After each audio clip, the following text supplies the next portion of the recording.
आज की इस क्लास में हम देखेंगे ट्रांसफॉर्म। ट्रांसफॉर्म का CSS में नॉर्मल सा यूज है, जैसे हम किसी बॉक्स को रोटेट कराते हैं। जैसे ये हमारे सामने एक बॉक्स है, ये डायरी का बॉक्स मान लीजिए, और मैं इसको ऐसे रोटेट कर रहा हूँ, तो ये एक एंगल पे रोटेट हो रहा है जिसे हम डिग्री में लिखते हैं, ठीक है। या फिर इसको जो है मैं स्केल कर रहा हूँ, स्केल मतलब इसको मैं बढ़ा रहा हूँ, तो वो हम इसके अंदर देखेंगे। और एक हमारे पास में होता है HQ, जैसे हमने इसको पकड़ा ऐसे, अब मैं इसको रोटेट भी कर रहा हूँ, प्लस मैं ऐसे यूँ 3D में ऐसे कर्व कर रहा हूँ, ठीक है। तो इसे बोलते हैं HQ। और ट्रांसलेट में क्या होता है, जैसे ये इसकी ओरिजिनल पोजीशन है और इसको मैं इधर की साइड खींचता हूँ, तो ये इसका ट्रांसलेट यानी अपनी जगह से X साइज पे जा रहा है, या फिर ये ऊपर तरफ जाता है अपनी जगह से, तो इसे बोलते हैं ट्रांसलेट Y। अब हम समझते हैं इसको प्रैक्टिकली। देखो हमारे सामने यहाँ पे एक उदाहरण है जहाँ पे जैसे मैं इस कर्सर को यहाँ पे लेके जा रहा हूँ तो ये रोटेट हो रहा है, और यहाँ पर इसको मैं इस पे लेके जा रहा हूँ माउस को, तो ये स्केल हो रहा है, यानी कि अपनी साइज को ये जूम कर रहा है।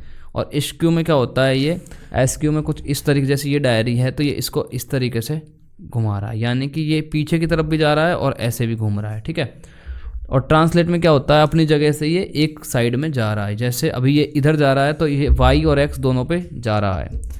अब समझते हैं इसको प्रैक्टिकली। तो यहाँ पर मैंने क्या किया है वो देखो। अब सबसे पहले मैंने एक कंटेनर लिया जो आपको ये दिख रहा है, इसकी हाइट विड्थ जो है मैंने पेज की जो है 80% ली है, हाइट भी और विड्थ भी। बॉर्डर में हमने 1px सॉलिड का लिया है, मार्जिन ऑटो लिए ताकि ये भी सेंटर में आ जाए।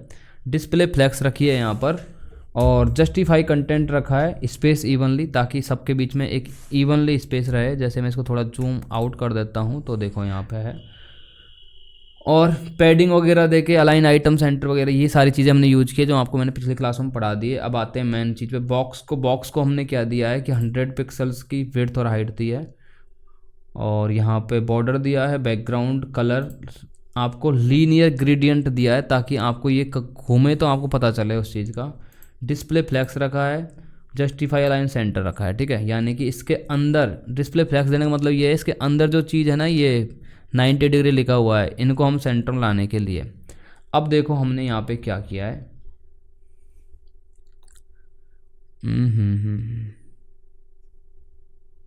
चलो न्यू तरीके से समझते हैं। तो हम यहाँ पे करते हैं transform.html। यहाँ पे बना लिया हमने एक पेज, ठीक है। जैसे ही हमने इसको बनाया पेज, अब इसको कर लेते हैं थोड़ा सा जूम आउट जूम इन, और इसको कर देते हैं हम बंद, इस पेज को भी कर देते हैं बंद, और यहाँ पे करते हैं इसको ओपन, ठीक है। अभी हम यहाँ लिखते हैं स्टाइल, बॉडी को करते हैं टारगेट, बॉडी का हम बैकग्राउंड कलर दे देते हैं क्या, ब्लैक। ओके मैंने किया सेव, और यहाँ पे हमारी बॉडी हो गई ब्लैक। अभी हमें क्या करना है, यहाँ पे एक लेना है कंटेनर, उसके अंदर लेनी है डिव को बोलना है बॉक्स। बॉक्स के अंदर भी हमें क्या रखना है, एक क्या बोल सकते हैं उसको, कि हम टैक्स रखना है हमें जैसे, तो उसको हम बोल देते हैं कंटेंट बॉक्स। ओके बस इतना ही। जैसे ही हमने किया इसको सेव, तो हमारे पास में ये डिव आ गई है। अब इसको हम देंगे CSS, तो हम यहाँ पे आए डॉट कंटेनर, कंटेनर को हमने किया विड्थ हम दे देंगे 80VW, यानी कि जो पेज है उसकी 80% विड्थ। हाइट हम दे देंगे यहाँ पे 80VH हाइट, और बॉर्डर दे देंगे हम इसको 2px सॉलिड वाइट। किया मैंने सेव, तो यहाँ पर ये आ चुका है। इसको हम ले आएंगे सेंटर में, तो मार्जिन ऑटो। ओके मैंने यहाँ पे किया सेव, तो ये आ गया बीच सेंटर में। अभी हम क्या करते हैं, चलो इसको हम 90 कर देते हैं एक बार हाइट को यार, ताकि थोड़ा अच्छा दिखे। अब हम डिज़ाइन करेंगे बॉक्स को, तो हम यहाँ पर आए डॉट बॉक्स, और बॉक्स के अंदर हमें क्या करना है, पहले इसको विड्थ दे देते हैं, मान लो हम दे देते हैं 100 px, हाइट दे देते हैं 100 px, और बॉर्डर दे देते हैं सबसे पहले 1 px सॉलिड वाइट। जैसे मैंने दिया यहाँ पे तो ये शो हो गया आपको। थोड़ा सा अच्छा दिखाने के लिए रेडियस दे देते हैं 5 px। ओके, तो यहाँ पे रेडियस आ चुका है। अभी हम क्या करते हैं, एक बार एक काम करते हैं, बॉक्स को ले आते हैं सेंटर में, तो इसको लाते हैं जस्टिफाई कंटेंट सेंटर। अब क्यों नहीं आएगा, क्योंकि यहाँ पर डिस्प्ले फ्लैक्स तो यूज किया नहीं ना आपने, तो डिस्प्ले फ्लैक्स, जैसे मैंने यहाँ पे किया फ्लैक्स यूज, और यहाँ पे दूंगा जस्टिफाई कंटेंट सेंटर, तो ये देखो सेंटर में आ गया। अब अलाइन आइटम सेंटर, ये चीज़ें मैंने आपको पढ़ा रखी हैं, बेसिक सी चीज़ें, आप देख लेना आराम से जाके। चलो इसको मैं थोड़ा सा साइज ज़्यादा कर देता हूँ आपको समझाने के लिए, ताकि समझने में दिक्कत ना आए। मैंने यहाँ पे किया 200 px, तो ये इतना बड़ा आपको दिख गया। अब एक बार इसको बैकग्राउंड कलर भी दे देते हैं हम। बैकग्राउंड कलर में मैं लीनियर ग्रेडियंट दे देता हूँ, तो वो नॉर्मल सा कोड है, मैं यहाँ से कॉपी करके आपको डाल देता हूँ, बाद में आप देख लेना क्या कोड कैसे लिखा था।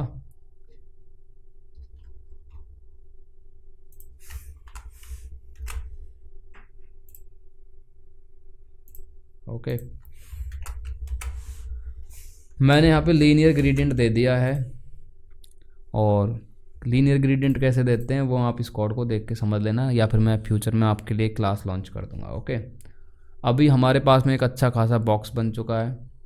अब बॉक्स में हम बीच में सेंटर पॉइंट दें या ना दें वो बात की बात है, आपको मैं ये रोटेट करके दिखाता हूँ। सबसे पहला जो हमारा ट्रांसफॉर्म के अंदर जो प्रॉपर्टी है वो है रोटेट।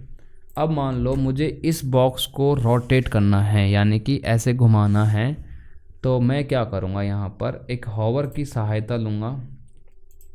तो मैंने किया यहाँ पे डॉट बॉक्स और उस पे लगाया हॉवर, ठीक है। हॉवर लगा के मैं इससे कहूँगा कि ट्रांसफॉर्म क्या होना चाहिए, 45 डिग्री पे रोटेट हो जाना चाहिए। कितने डिग्री पे, 45। एक चीज़ समझ लो कि रोटेट करने के लिए हमें डिग्री में डिसाइड करना पड़ता है। मैंने यहाँ पे इसको किया सेव और यहाँ पे ले गया, तो ये हो गया रोटेट। अब इसको थोड़ा स्मूथ लुक देने के लिए मैंने आपको पहले पढ़ाया था क्लास में कि ट्रांजिशन ही वहाँ पे हम यूज कर सकते हैं, तो ट्रांजिशन 1 सेकंड का हम यूज कर लेंगे। अब देखो मैं जैसे ही इस पे लेके जा रहा हूँ अपना कर्सर, तो क्या हो रहा है, ये रोटेट हो रहा है अपनी ओरिजिनल डिग्री, अपनी जो सेंटर है ना इसका, उससे ऐसे रोटेट हो रहा है ये सीधा का सीधा। अब हम इसको रोटेट एक्स और वाई पे भी कर सकते हैं, तो रोटेट एक्स और वाई समझाता हूँ मैं आपको। जैसे मैंने यहाँ पे दिया रोटेट एक्स, इसको क्या सेव और इस पर किया मैंने होवर, तो आपको क्या दिख रहा है, आपको तो ऐसा लग रहा हो ना कि ये कंप्रेस हो रहा है, लेकिन ये कंप्रेस नहीं हो रहा दोस्तों। जैसे मान लो ये बॉक्स है आपके सामने, तो इसको मैं ऐसे घुमाऊँगा ना, ऐसे पीछे की साइड यूँ, तो ये क्या हो रहा है, एक्स पे रोटेट हो रहा है, ठीक है। तो अब आप समझ गए होंगे कि एक्स पे रोटेट कैसे होता है। मान लो मैं इसको वाई पे रोटेट करता हूँ, तो अब देखो ये क्या हो रहा है, ये ऐसे हो रहा है ना, इसका मतलब है कि ये ऐसे है, ठीक है, और इसको मैं ऐसे कर रहा हूँ, समझे। तो एक्स और वाई पे हम इस तरीके से इसको रोटेट करा सकते हैं हमारे पास में, या फिर आप एक्स और वाई पे इस तरीके से रोटेट करा सकते हो। अगर मान लो आप ओनली फॉर रोटेट लिखते हो तो ये हमेशा एक्स पर ही रोटेट होता है, यानी कि दोनों जगह पे। ओके, अगर आप यहाँ पे रोटेट में एक्स और वाई नहीं देते तो ये पूरा का पूरा रोटेट होता है अपने सेंटर पॉइंट से। अब हम चलते हैं, हमारे पास में एक नेक्स्ट जो ट्रांसफॉर्मर की प्रॉपर्टी है उसका नाम है स्केल। स्केल क्या काम करता है वो बताता हूँ। जैसे स्केल की ओरिजिनल जो वैल्यू होती है वो होती है 1। अब मान लो आपने यहाँ पे स्केल की वैल्यू रखी 1, तो यहाँ पे आप कर्सर लेके जाओगे तो नो चेंज। लेकिन अगर मान लो आप इसे 1 से कम करते हो, जैसे 0.5 करते हो, तो इस पर ये उसको आधा 1.5 का मतलब क्या होता है, किसी चीज़ का 1/2, तो इसको हाफ वैल्यू इसकी कम कर देगी। और अगर आप इसको 0 कर दोगे तो ये यहाँ से बिल्कुल गायब हो जाएगा, ठीक है। लेकिन अगर मान लो इसको 2 कर दोगे आप तो ये क्या करेगा, उसको डबल कर देगा, 2x कर देगा। और 3 यहाँ पे करते हो तो ये 3x कर देगा, ठीक है। अब आपने देखा कि ये इसको पूरे को ही जूम इन जो और जूम आउट कर रहा है, लेकिन अगर मान लो आप इसको 2 कर देते हो यहाँ पे और यहाँ पे स्केल x करते हो तो ये क्या करेगा, अपने x पे इसको जूम करेगा। x आपको पता है हमेशा ऐसे होता है। चलो मैं आपको ग्राफ से समझा देता हूँ, नॉर्मल सा चीज़ है। मैं यहाँ पे वाइट बोर्ड ओपन करता हूँ।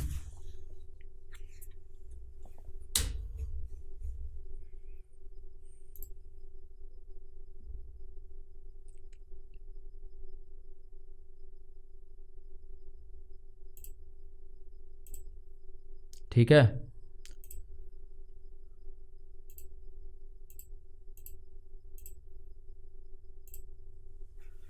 एक चीज़ समझो, आप ग्राफ समझो।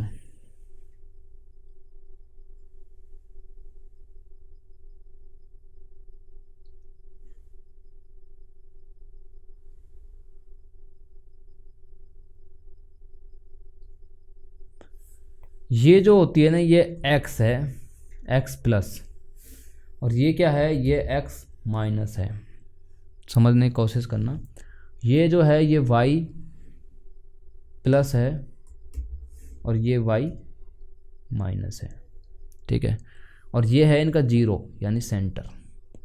अब अगर आप x में प्लस में वैल्यू दोगे तो हमेशा इस साइड में आएगा, और y प्लस में दोगे तो इस साइड पे जाएगा, लेकिन माइनस में दोगे तो डायरेक्शन चेंज हो जाएगी, ठीक है। तो यही समझाता हूँ मैं आपको अब कोड के माध्यम से। आपने यहाँ पे ये कर रखा है ओपन, लेकिन अब यहाँ आओ, आप देखो यहाँ पे मैं देता हूँ रोटेशन, ट्रांसफॉर्म रोटेट। हमने दिया यहाँ पे 45 डिग्री, ठीक है। अब इसमें क्या होता है, ये कैसे घूम रहा है, ऐसे घूम रहा है, यानी कि जब आप 45 डिग्री दोगे तो ये क्लॉकवाइज घूमेगा, यानी ऐसे ऐसे ऐसे।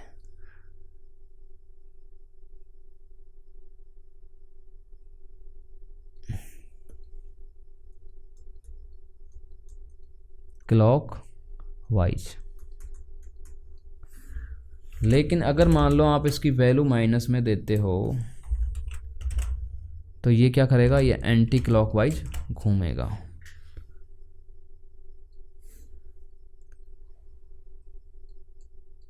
ठीक है। तो ये क्या करेगा, ये एंटी क्लॉकवाइज घूमेगा, ठीक है। अब आप समझ गए होंगे कि यहाँ पे क्लॉकवाइज और एंटी क्लॉकवाइज कैसे काम करता है और एक्स और वाई कैसे काम करता है, वो मैं आपको आगे समझा देता हूँ। हमारी जो नेक्स्ट प्रॉपर्टी थी उसके बारे में बात करते हैं। हमारी नेक्स्ट प्रॉपर्टी थी स्केल। स्केल की स्केल हमने देख लिया था, हम बात कर रहे थे स्केल एक्स और स्केल वाई पे। तो अगर मान लो हम स्केल वाई देते हैं, यहाँ पे 2 करते हैं, तो ये इसका जो वाई पोर्शन होता है ना दोनों साइड से, उसको बढ़ाएगा, ठीक है। और मान लो -2 करते हैं तो ये उसको उल्टा करके इधर बढ़ा। देखो अभी देखो ये जो कलर दिख रहा है आपको रेड, ठीक है, इसको जैसे ही इस पे लेके जाएंगे तो ये क्या कर रहा है, उसको उल्टा करके फिर उसको बढ़ा रहा है, ठीक है। तो आप इससे समझ गए होंगे कि भाई स्केल क्या काम आता है। अब हमारे पास में जो नेक्स्ट प्रॉपर्टी है इसकी, वो क्या है वो बताता हूँ आपको। हमारे पास में नेक्स्ट प्रॉपर्टी है एसक्यू। एसक्यू अगर मान लो हम यहाँ पे, ये भी डिग्री में देना पड़ता है, मान लो हम यहाँ पे 45 डिग्री देते हैं और इस पर कर ले जाते हैं कर्सर, तो ये क्या कर रहा है पता है आपको, मतलब जैसे ये कॉपी है आपके सामने, इसको मैं ऐसे भी घुमा रहा हूँ 45 डिग्री पे, लेकिन मैं इसको ऐसे भी घुमा रहा हूँ, यानी कि ये दोनों साइड से 3D में घूम रहा है। ये समझो बात को, ऐसे करके ऐसे कर रहा है ये, तो इसे बोलते हैं एसक्यू, यानी कि किसी चीज़ को 3D में रोटेट करना, ठीक है। अब यहाँ पे एसक्यू एक्स भी है और एक्सक्यू वाई भी है। मान लो मैंने एक्स दिया तो ये देखो, ये एक्स इधर जा रहा है, ठीक है। और मान लो मैं इसको वाई करता हूँ तो देखो ये कैसे घूम रहा है, ये ऊपर एक्स और वाई जो मैंने बताया था अभी आपको यहाँ पर, ये इस पॉइंट पे काम कर रहा है, ठीक है। जैसे देखो यहाँ पे मैं लेके जा रहा हूँ तो ये ओनली ये बुक है और इसको ऐसे घुमा के ऐसे कर रहा है, ठीक है। तो ये वाई पे काम कर रहा है, लेकिन मान लो मैं इसको एक्स कर देता हूँ तो देखना ये क्या कर रहा है, एक्स पे काम कर रहा है। यानी कि हमारे पास में ये बुक है और इसको ये ऐसे एक्स पे घुमा रहा है और इसको ऐसे कर रहा है। वाई पे क्या करता है, ऐसे करके ऐसे कर रहा था, ठीक है। तो आप समझ गए होंगे कि एस क्यू क्या काम आता है और इससे हम कैसे चेंज कर सकते हैं। बाकी ये चीज़ें खुल के तो आपके सामने तभी आएंगी जब एक आप अमेजिंग लेवल का कोई प्रोजेक्ट कर रहे होंगे। मैं भी आपको यहाँ पे 1 से 2 ऐसे बढ़िया टास्क करा दूंगा जिनसे आपको और भी आसान हो जाए। आगे चलते हैं, हमारे पास में लास्ट है ट्रांसलेट का। ट्रांसलेट मान लो हम यहाँ करते हैं 450 px मैंने किया सेव, इसको ऐसे किया तो ये कहाँ गया, उधर भाग गया, ठीक है। इसको थोड़ा जूम आउट करते हैं। अब देखो मैंने इस पर जैसे ही इस पर लेके आया मैं अपने कर्सर को,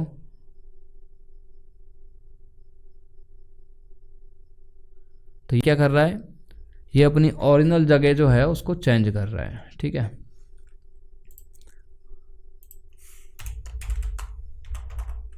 जैसे मान लो मैंने यहाँ पे दिया ट्रांसलेट 100 पिक्सल, तो मैंने इस पर जैसे ही इस पर माउस लेके आ रहा हूँ तो ये क्या कर रहा है, एक्स डायरेक्शन में प्लस डायरेक्शन में जा रहा है। यानी कि मैंने यहाँ वैल्यू प्लस में दी है ना, ये जो वैल्यू है ये एक्स में प्लस में है तो ये यहाँ पे प्लस में आ रहा है। अगर मान लो मैं इसको -100 कर देता हूँ तो ये देखो ये माइनस की तरफ आ रहा है।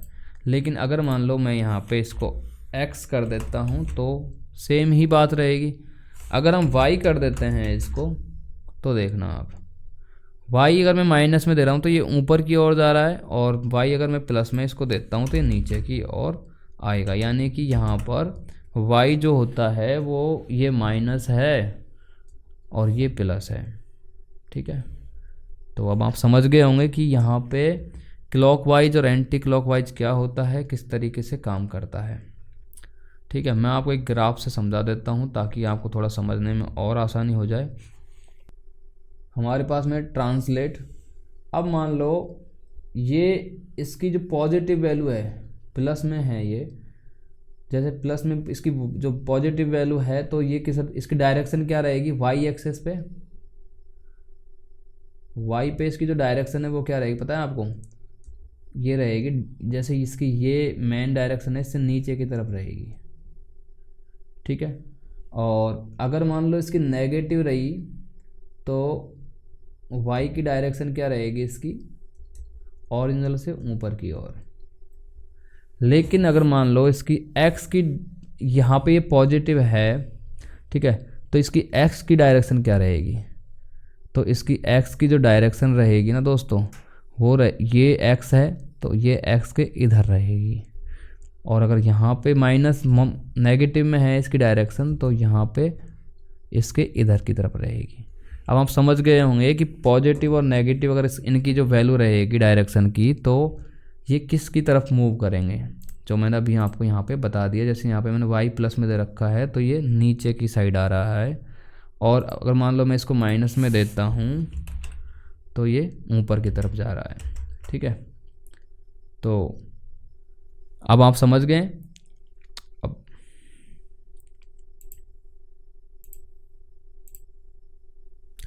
तो दोस्तों अब आप समझ गए होंगे कि ये किस तरीके से काम करता है और हम इनको, तो दोस्तों आप समझ गए होंगे कि ट्रांसफॉर्म किस तरीके से काम करता है और हम इसका उपयोग करके हमारे कामों को किस तरीके से आसान कर सकते हैं।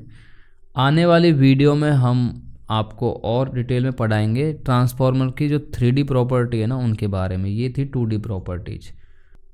आप लोग वीडियो देखते हो लेकिन आपने अभी तक सब्सक्राइब नहीं करते। आपने अगर अब तक सब्सक्राइब नहीं किया तो सब्सक्राइब कर लो, क्योंकि ऐसी हेल्पफुल वीडियो इस चैनल पे आती रहती हैं और हमें भी इस टाइम पे आपके सब्सक्राइब की बहुत ज़्यादा नीड है। आप जब सब्सक्राइब करते हो तो हमारा मोटिवेशन और इंक्रीज होता है और हम और ज़्यादा कंटेंट लाने की कोशिश करते हैं बहुत ही अच्छे तरीके से। Thank you.